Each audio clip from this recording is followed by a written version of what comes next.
lagi. Alhamdulillahirrabbilalamin. Bersyukur kita kepada Allah Subhanahu wa Ta'ala. Hari ini kita dapat berjumpa meskipun lewat media, tetapi mudah-mudahan tidak mengurangi semangat kita untuk tetap belajar dengan giat dan senantiasa semangat untuk mengikuti materi-materi yang akan disampaikan. Anak-anakku sekalian, tadi sudah disampaikan bahwa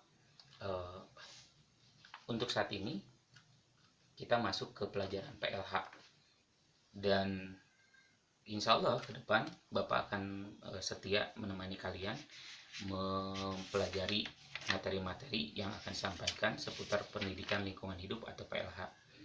Nah, sebelum masuk ke materi, Bapak perlu sampaikan juga bahwa untuk materi pembelajaran pendidikan lingkungan hidup terdiri dari standar kompetensi dan kompetensi dasar.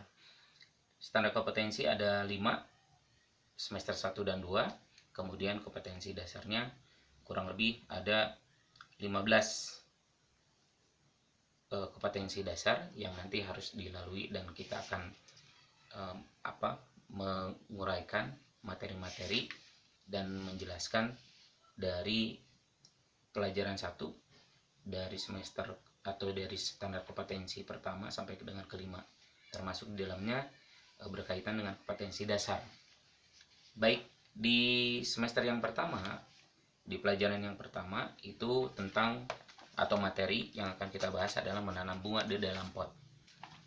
Kalau kita mendengar kata menanam, itu biasanya yang terlintas dalam pikiran kita tentu ada tanah, ada pohon, apapun jenis tanamannya, baik itu tanaman obat atau tanaman-tanaman yang merupakan penghasil dari buah-buahan.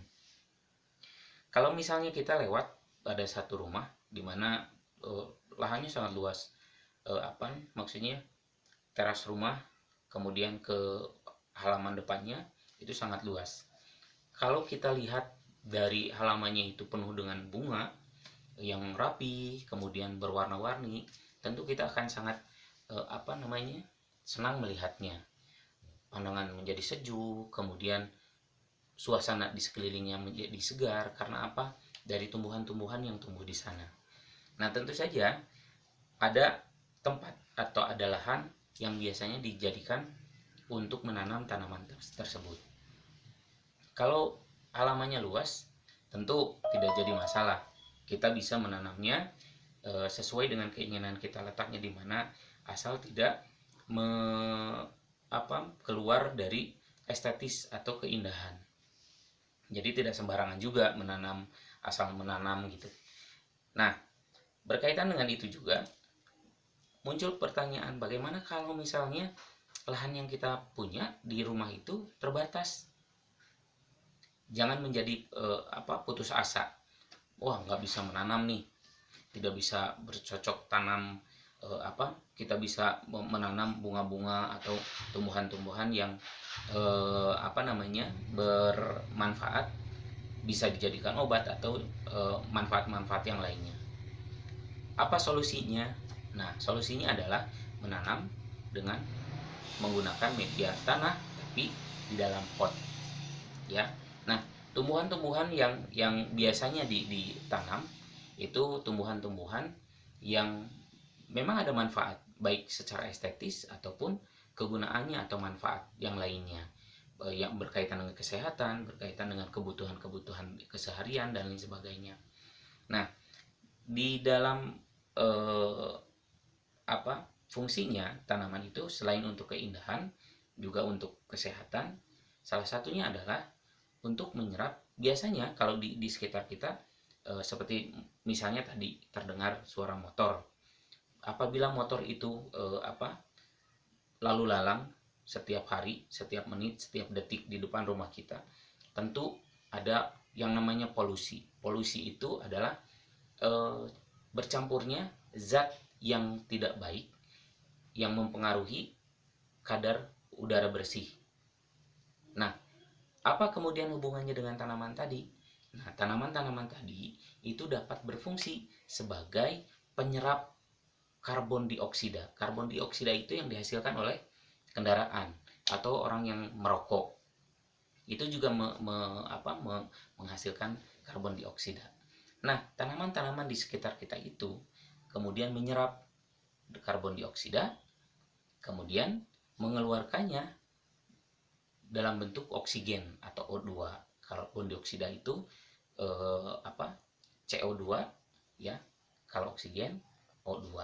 Jadi ternyata manfaatnya juga sangat luar biasa tanaman-tanaman yang ditanam di pekarangan kita itu. Nah, yang tadi disebutkan media yang digunakan. Kalau misalnya tanahnya pekarangan rumahnya luas, itu bisa digunakan secara langsung. Tetapi solusi untuk pekarangan yang sempit atau kecil itu bisa menggunakan pot bunga, ya. Nah, itu juga tidak mengurangi manfaatnya, tidak mengurangi dari faedah-faedah yang tadi Bapak sampaikan. Nah,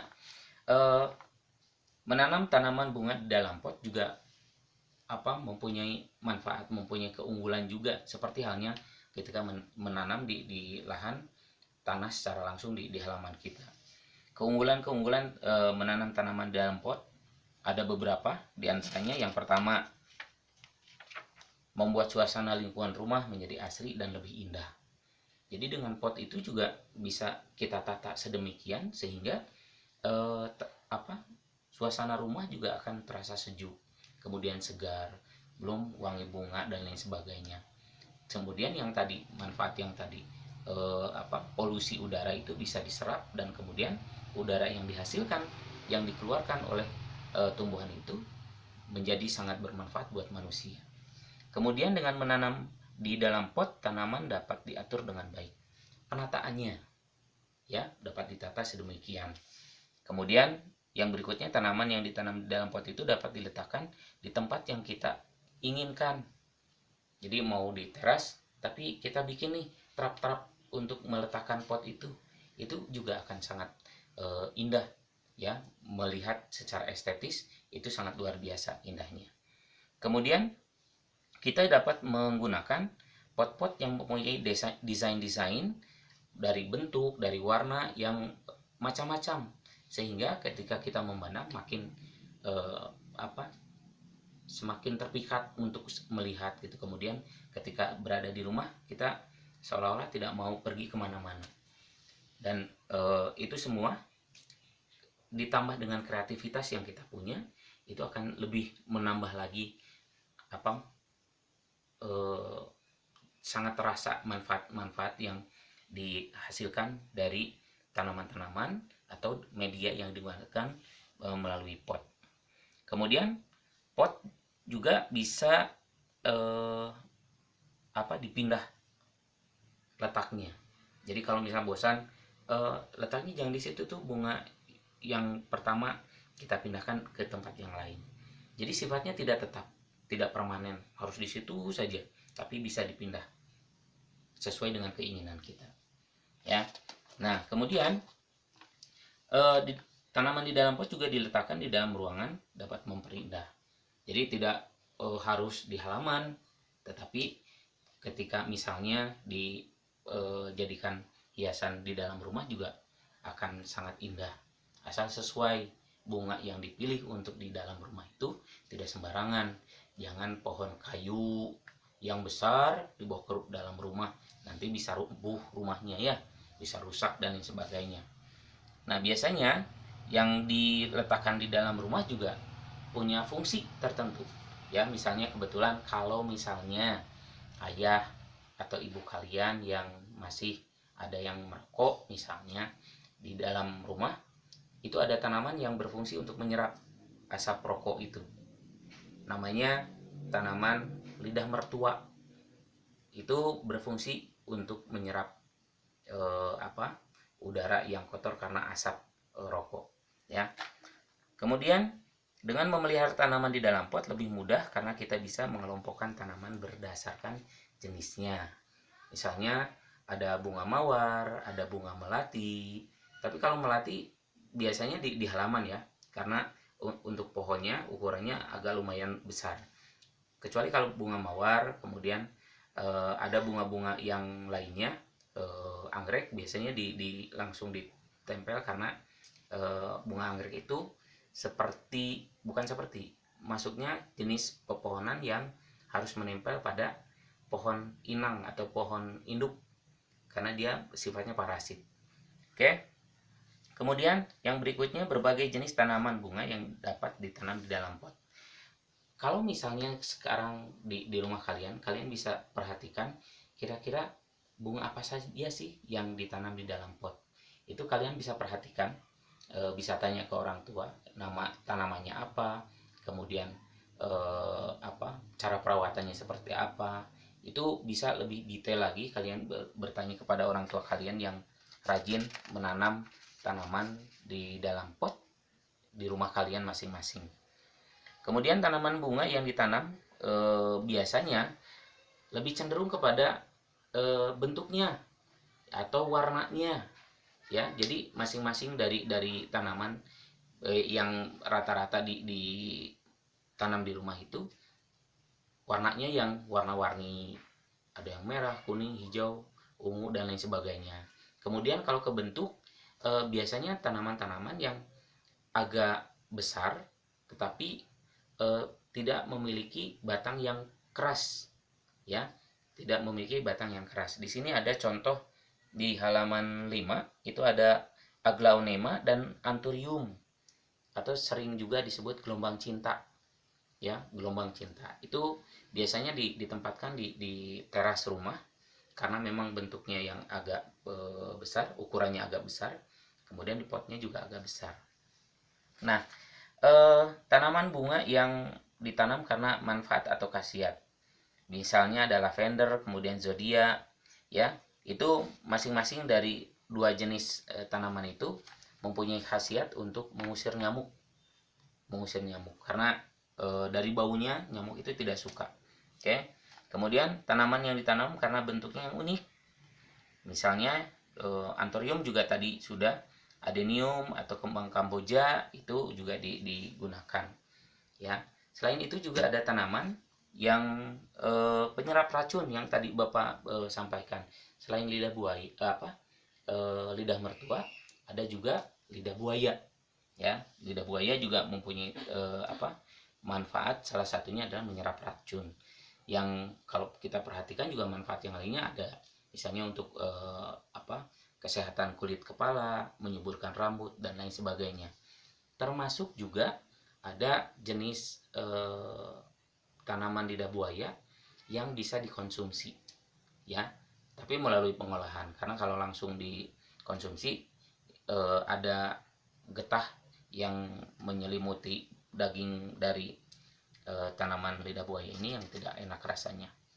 Kemudian yang lainnya tanaman penolak nyamuk selain adenium, zodiac dengan lavender tadi, ya, ada juga geranium, rosemary, tembelekan kalau kata orang Jawa bilang.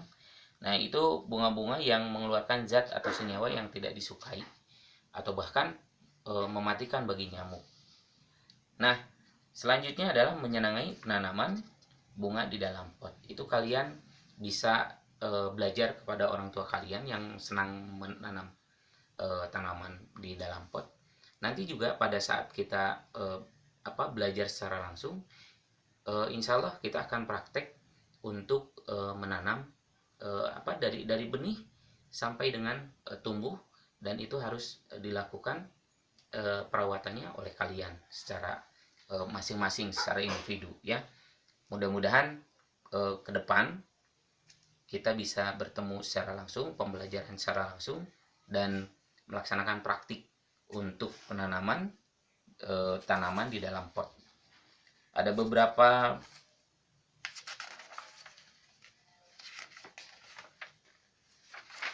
bahan atau alat yang menjadi pendukung di mana kita mau menanam bunga di dalam pot, ya. Bapak akan sampaikan secara singkat saja dulu. Jadi pada pertemuan berikutnya kita akan bahas secara lebih jelas lagi. Di halaman 8 ada istilah dalam menanam bunga, maaf. Ya. Yang pertama bibit bunga, kemudian ada polybag, kemudian pot bunga, media tanam, kemudian lubang tanam, dan yang terakhir bahan organik. Apa sih itu bunga? Bibit bunga itu adalah bentuknya seperti biji, ya, seperti biji atau tunas. Kemudian polybag itu plastik yang jadi tempat untuk menyimpan media tanam. Media tanam itu bisa campuran pupuk, sekam, arang, kemudian pecahan bata dan lain sebagainya. Nah, itu ditempatkan kemudian setelah pembibitan itu dimasukkan dalam pot bunga. Ya. Kemudian di pot bunga itu media tanam sudah masuk, ada lubang tanam. Itu tempat meletakkan bibit tanaman itu sendiri.